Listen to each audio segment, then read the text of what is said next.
Aujourd'hui sur le marché, moins 32,5% en ce moment pour ce titre Casino. Imerys dégradé par ailleurs par un broker et le titre Imerys en baisse de 6,5%. C'est la deuxième plus forte baisse du marché parisien aujourd'hui, Imerys. Et puis à la hausse quand même, Boiron qui s'aligne quasiment sur l'offre.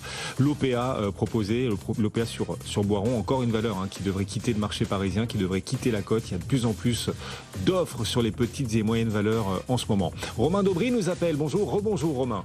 Bonjour Guillaume. Depuis vos bureaux de Bourse Direct. Bon, avec tout ça, le CAC 40 est encore en baisse. Un nouveau repli, troisième repli d'affilée, moins 0,9% en ce moment. On met en danger, là, à l'instant, les 7300 points. Oui, nous, on n'arrive pas à se maintenir et à rebondir. Ce n'est pas le cas aux États-Unis, puisque le Nasdaq revient tester et repasser dans le vert, comme vous disiez, et en plus, il revient tester un niveau de résistance important, 15 265 points. Il hésite contre ce niveau qui est un top récent, et puis un gros niveau de résistance. Alors, s'il arrivait à le déborder, on pourrait envisager une accélération complémentaire en direction de la résistance suivante, qui est placée à 15 685. Il va falloir se réinstaller au-dessus. C'est pas certain compte tenu des gros éléments qui nous attendent dans les jours qui viennent. En revanche, pour le CAC 40, on est passé sous un petit niveau intermédiaire, 7319 points.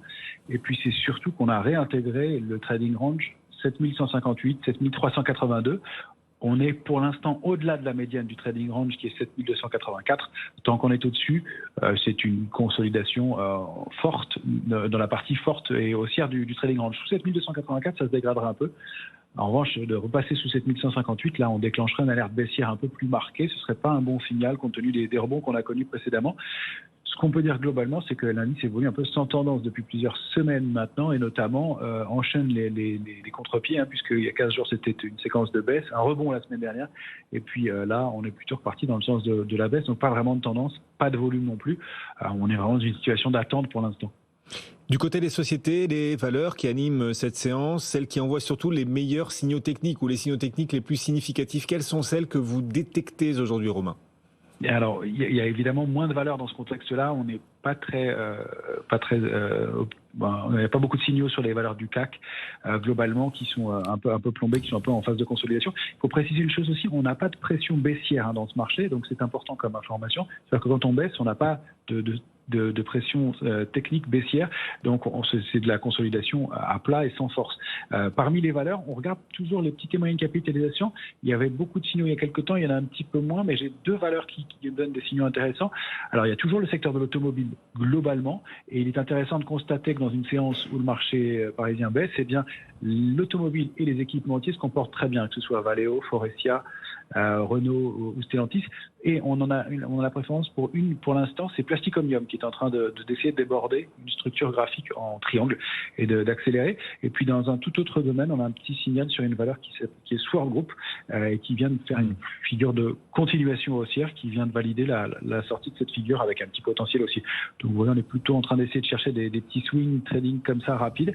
Le Brent aussi donne des signaux intéressants, et du côté des matières premières, on est assez vigilant. Il pourrait y avoir un peu de compression de ce côté-là et une accélération haussière. On se réinstalle au-dessus de 75 et 76,36 sur le Brent. On pourrait aller chercher des résistances intéressantes à 79,30 et 81,40. Il y a même les matières premières sur l'or et l'argent qui se tendent un petit peu depuis quelques heures. Merci Romain. Romain Daubry nous accompagnait depuis les bureaux de Bourse Direct. 16h35, notre CAC recule. À Wall Street, on est en baisse sur le S&P, le Dow Jones, mais le Nasdaq reprend sa bonne ou mauvaise habitude de faire mieux, en tout cas, que les deux autres indices. Le Nasdaq fait mieux que le S&P, fait mieux que le Dow Jones, encore aujourd'hui plus 0,15%. Voilà, comme au premier semestre, le Nasdaq surperforme les autres indices américains pour ce début de deuxième semestre qui démarre vraiment aujourd'hui, ce deuxième semestre sur le marché américain, puisqu'hier Wall Street était fermé et l'indice n'était qu'une demi-séance. On suivra ce soir la Fed, minute de la Fed, ce sera à 20h. Votre programme avec Bitstack, l'application qui arrondit